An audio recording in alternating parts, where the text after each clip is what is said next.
plus beaux discours et à la belle littérature, on peut préférer un beau croquis, mais lorsqu'il s'agit de Dieu, c'est impossible. On ne peut pas le représenter, mais on peut essayer de fournir des preuves de son existence. La première preuve naturelle est la beauté, car elle se retrouve dans l'infiniment grand comme dans l'infiniment petit. Tout est donc dépendant, et comme les cellules de l'être humain, les planètes ont toutes besoin les unes des autres. Toutes ont une fonction différente, mais toutes se complètent pour que l'ordre divin soit respecté dans l'organisation et la beauté.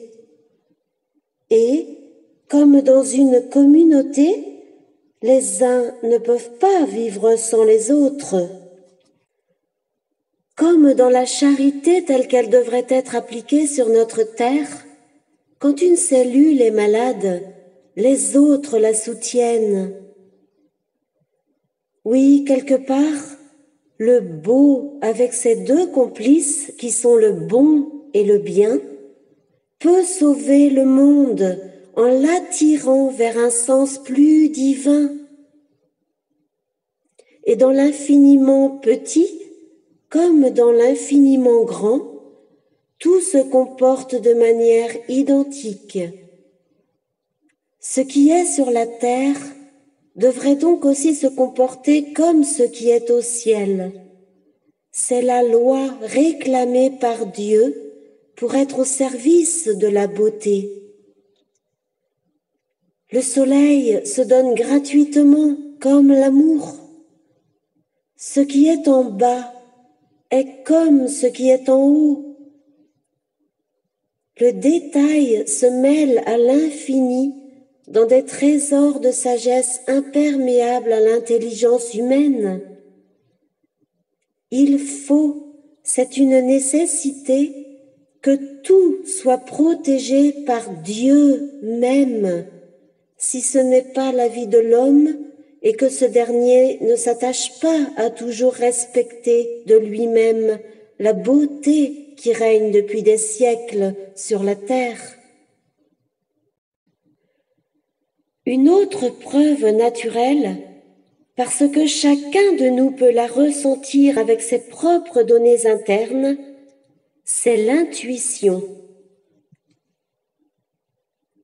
Comme preuve naturelle, il y a encore la présence simple des hommes, patriarches ou prophètes, 12 apôtres, dont 4 ont écrit de leurs mains l'histoire du Christ, des milliers de saints reconnus et à reconnaître. Tous ces hommes ont souvent signé de leur sang leurs actes ou leur conversion. La présence indéniable d'une force supérieure les a fait se retourner dans leur vie. Mais avant d'être des saints, ces hommes étaient, comme nous tous, des pécheurs. Et si Dieu souhaite pour chacun de ses enfants la voie de la sanctification, il n'oblige personne. C'est d'ailleurs ce qui fait sa force. Dans toute la création, aucune âme n'a été forcée de le suivre. Guider, aider, amener, solliciter, approcher, attirer, récupérer, sauver, peut-être, mais forcer, jamais. Une autre preuve naturelle est la bonté que l'on distingue çà et là chez les gens qui travaillent déjà sur terre pour le royaume du Christ. La vraie bonté se détache toujours avec le sourire et ne manque jamais de bonne humeur. Elle se sert souvent avec un zeste d'humour et un petit clin d'œil d'amitié franche. La vraie bonté, on ne s'en méfie pas. C'est pour croire en ce qu'on ne voit pas qu'il nous faut la foi. Au-delà, elle n'est plus nécessaire. Dès que nous avons la certitude que notre Dieu est une réalité et qu'il devient pour nous une entité, présence intime et discrète, mais efficace, dont nous ne pouvons plus nous passer parce qu'elle est devenue indispensable à notre bien-être et à notre comportement. Nous n'avons plus besoin de la foi, car celle-ci se fait remplacer par l'espérance d'une vie meilleure et sans faille. Mais il nous faut passer par le chemin de la charité, et il n'y a pas de vraie charité sans l'aide de Dieu. Dieu dirige de main de maître la récolte des âmes de ce monde. Et son Fils Jésus est celui qui se charge du travail, car son Père lui a laissé absolument tout pouvoir. Le Sacré-Cœur du Christ représente un peu la boulangerie sacrée où l'on cuit le pain réalisé à partir des grains de blé que figurent les hommes. Le pain de l'âme humaine n'est-il pas d'ailleurs la souffrance? Cette souffrance des hommes qui a leur lot ici-bas. Et Jésus, ne serait-il pas l'épi de blé broyé par son Père sur la croix pour devenir le pain des hommes, leur parole de vérité? Il serait aussi le Fils du meunier du ciel dans le moulin où tous ces grains de blé que représentent les âmes attendent d'être sauvés par lui. Les 4 ailes de ce moulin de vérité, apportées aux hommes de bonne volonté pour leur montrer la route, sont la foi, l'espérance, la charité et l'amour. Ainsi, le blé de l'humanité est broyé à son tour pour devenir farine de vie. Le cœur du Christ est destiné à absorber les souffrances et les péchés du monde. La misère des hommes est alors transformée en farine de bienfaisance, de secours, de soulagement pour les autres. Tous en ont besoin, car les hommes, comme les âmes, sont à délivrer des chaînes du péché, surtout aujourd'hui. Oui, au feu de la souffrance de l'humanité se cuit encore le pain de vie, Jésus lui-même. Dieu est un peu le grand meunier, celui qui fournit le pain pour vivre, déjà envoyé à son peuple affamé dans le désert du Sinaï, mais aussi le pain, la parole donnée au travers de la vie de son Fils, qui soulage l'âme et lui apporte la paix intérieure, si différente de la paix du monde. À son niveau, l'homme aussi peut devenir le grain de farine qui participe avec le Christ à la rédemption et au secours du monde. Malheureusement, il ne s'en rend pas compte. Pour ce faire, sa matière brute, l'orgueil et les péchés doit alors être broyé dans le moulin du Sacré-Cœur de Jésus. Et l'homme peut alors s'épurer, enfin, pour s'élever comme l'or doit être brûlé pour en évacuer les scories impures. La prière est le verre de la lampe tempête qui protège sa bougie, la foi, dans la nuit de ses doutes.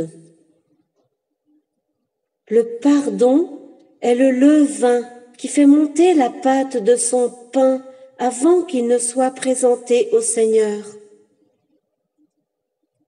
La charité devient le sel qui donne le goût au pain et à sa vie.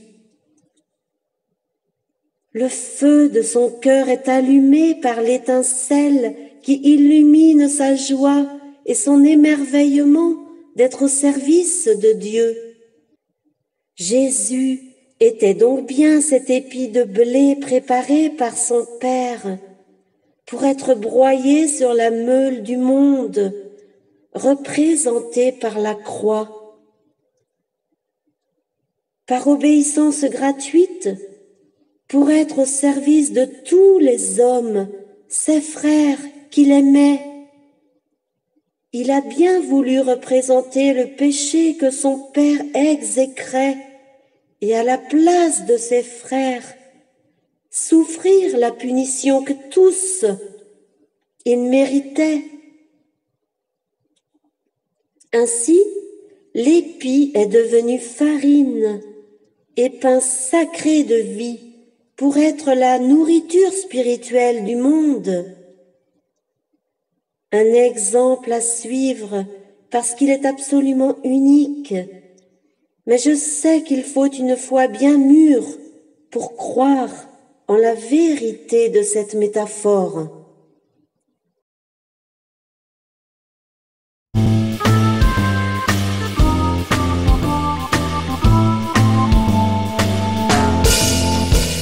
Pour toi je suis le pain de vie.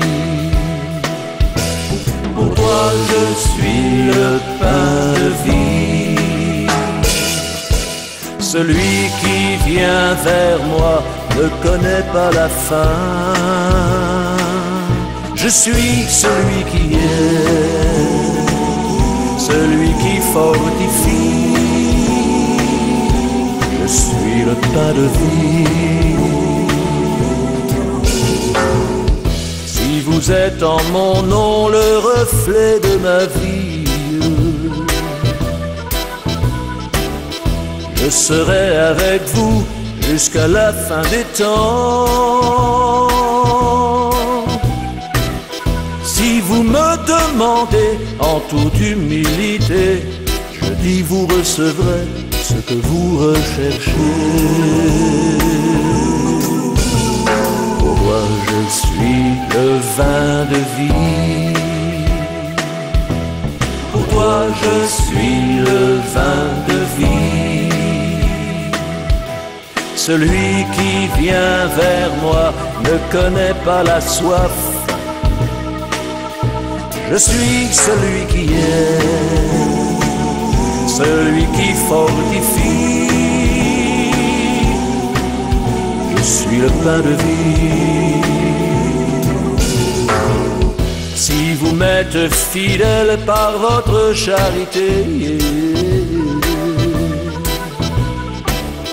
alors je vous réserve la vie éternelle. Quelque part en mon nom, si vous vous rassemblez, je suis auprès de vous et je vous reconnais. Pour toi je suis le bon berger. Pour toi je suis le bon berger. Celui qui va chercher les brebis égarées. Je suis celui qui est, celui qui fortifie. Je suis le pain de vie. Je suis le pain de vie. Je suis le pain de vie.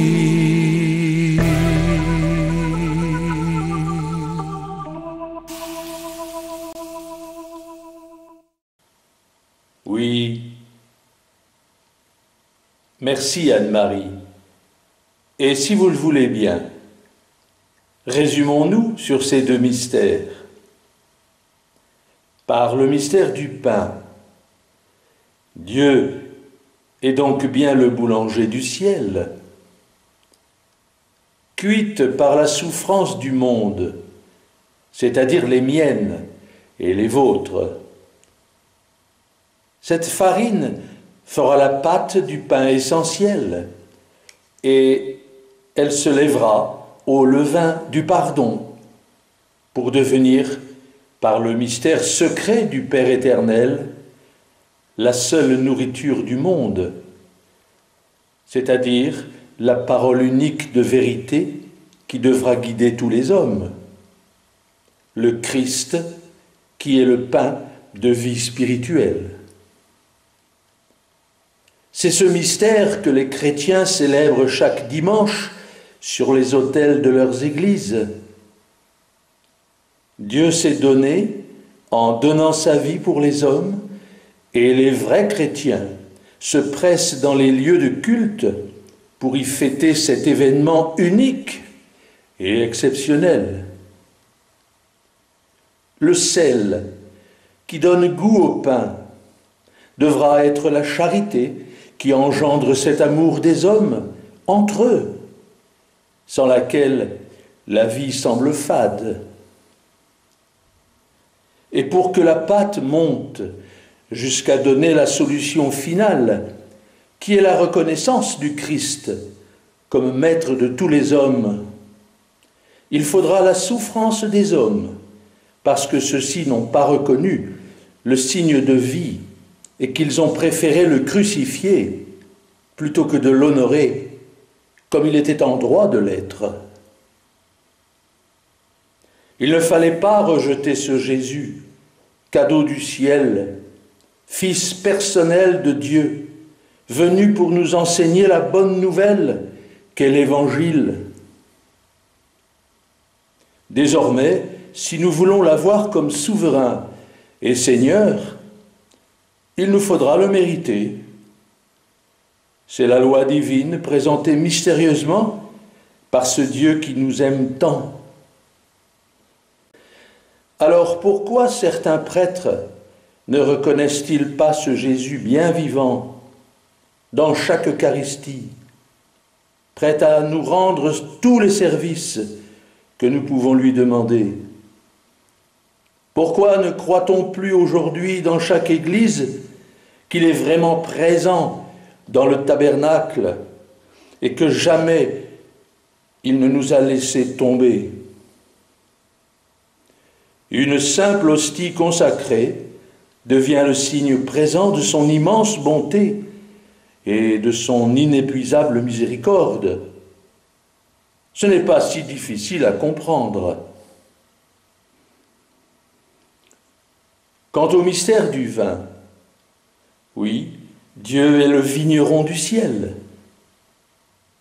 Jésus est aussi ce grain de raisin que son Père, le vigneron du ciel, a pressé contre une croix.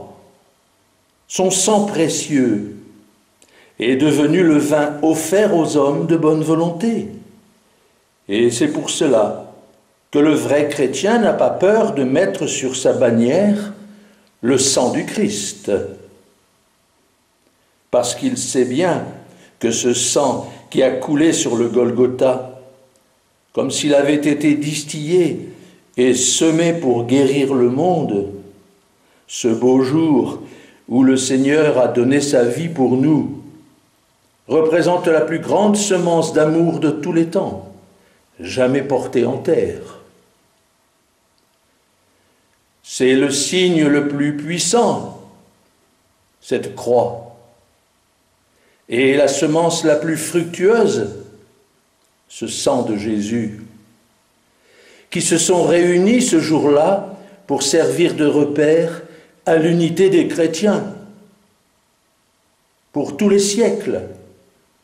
Et bienheureux sont ceux qui peuvent trouver sur leur chemin une seule goutte du sang du Christ qui apparaît encore de nos jours à certains endroits de la terre, signe de confiance continue et marque de protection éternelle.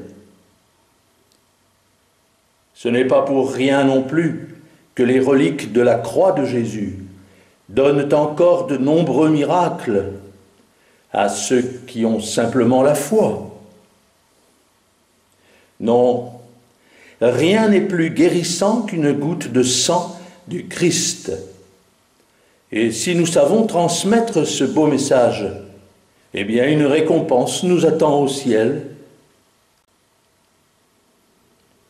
Non, rien n'est plus puissant que le signe de croix qui donne aux prêtres dignes de Jésus le pouvoir qu'il avait transmis à ses apôtres avant son départ du monde. Il suffit, avec foi, d'essayer pour mettre à l'épreuve notre religion et pour ainsi découvrir qu'elle est la plus belle et la plus complète de toutes. Amen.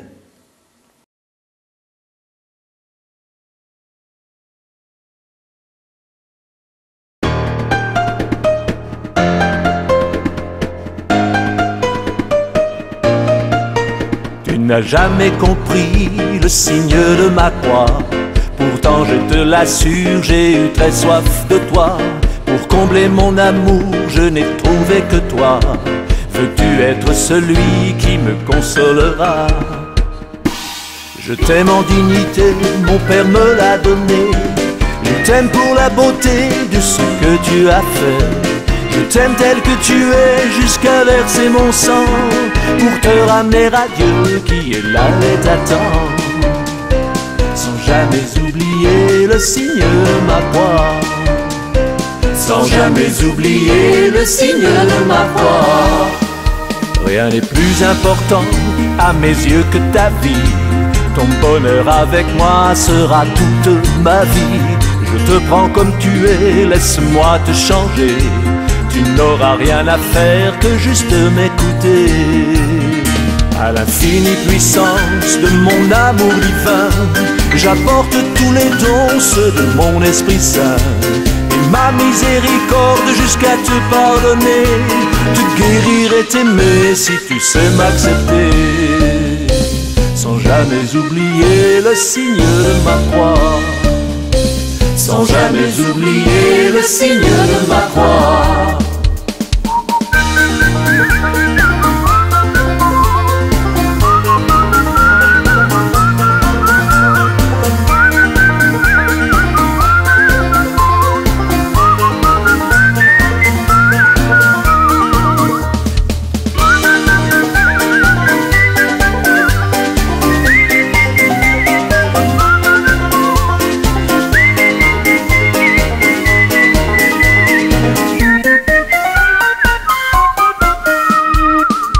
Un amour au-delà de ce que tu espères, aussi grand que celui que j'ai reçu du Père, lui qui m'a tant aimé comme je vous ai aimé.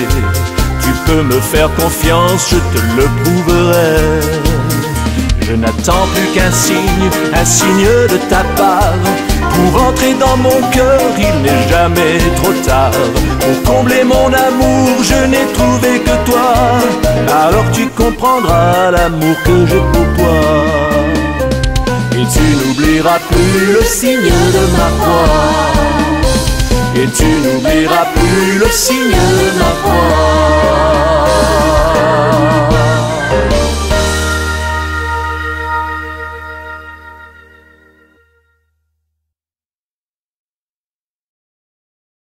Le signe de croix est le symbole vivant de la croix où Jésus a été crucifié par les hommes qui l'ont refusé et qui rejetaient son enseignement.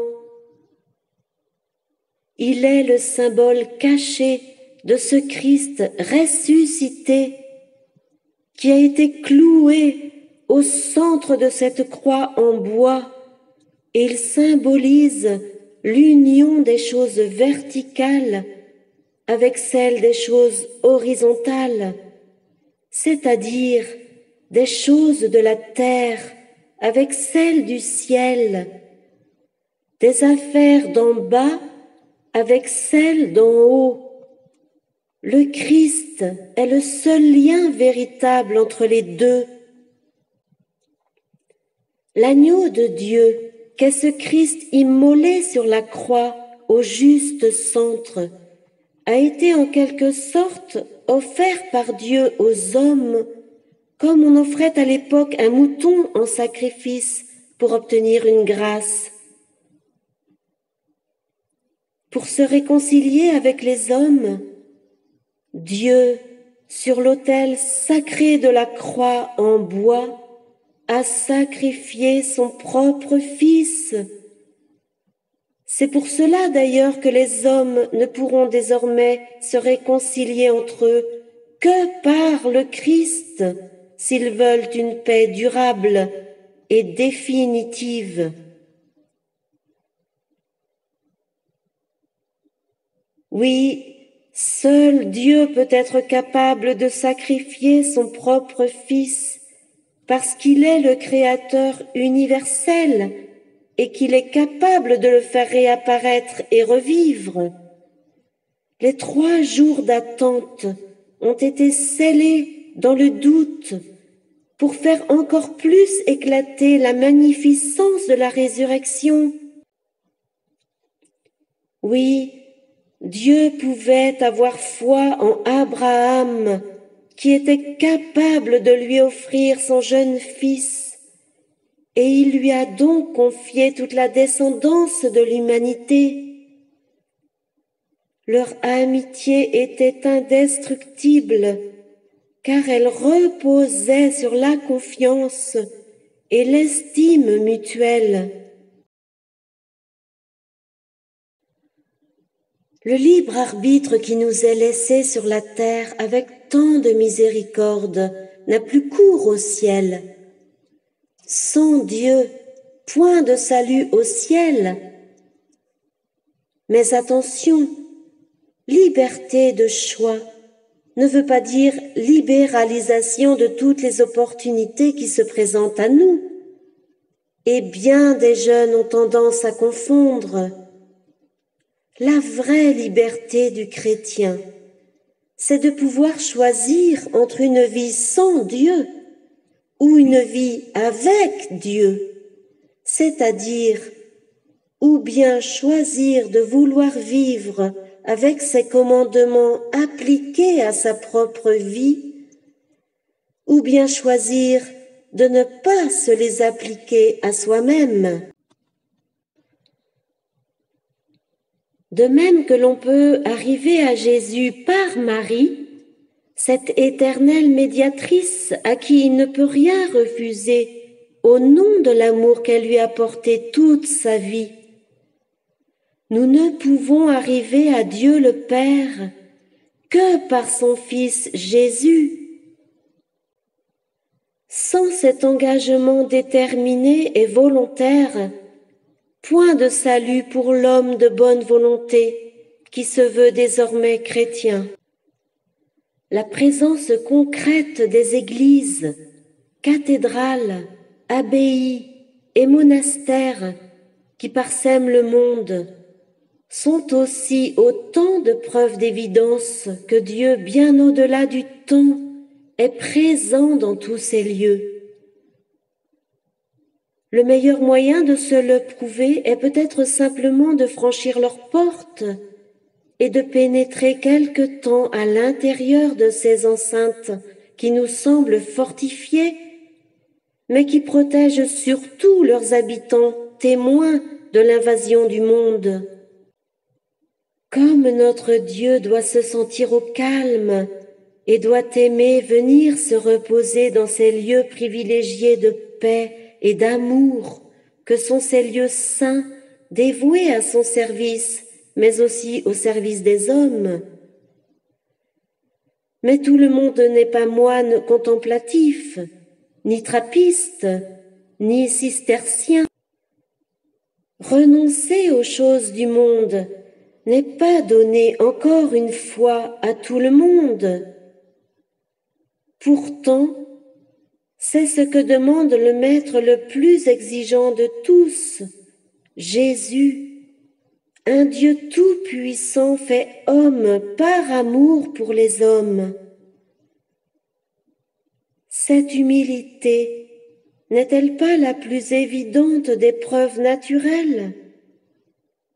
N'est-elle pas le contre-orgueil absolu et nécessaire pour raisonner un monde perdu dans des décisions matérielles qui, de toute façon, le dépassent, mais qu'il lui faut assumer?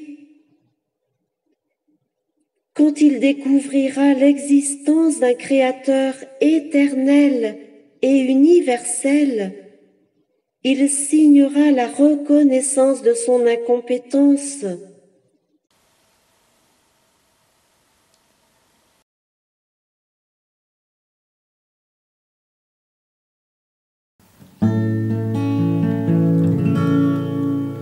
Il doit bien exister ce monde qu'on dit nouveau, où tout est merveilleux, où tout est neuf et beau. Un langage à apprendre et un amour à vivre. J'ai l'audace de le croire et je ne suis pas ivre. J'ai l'audace de le croire et je ne suis pas ivre.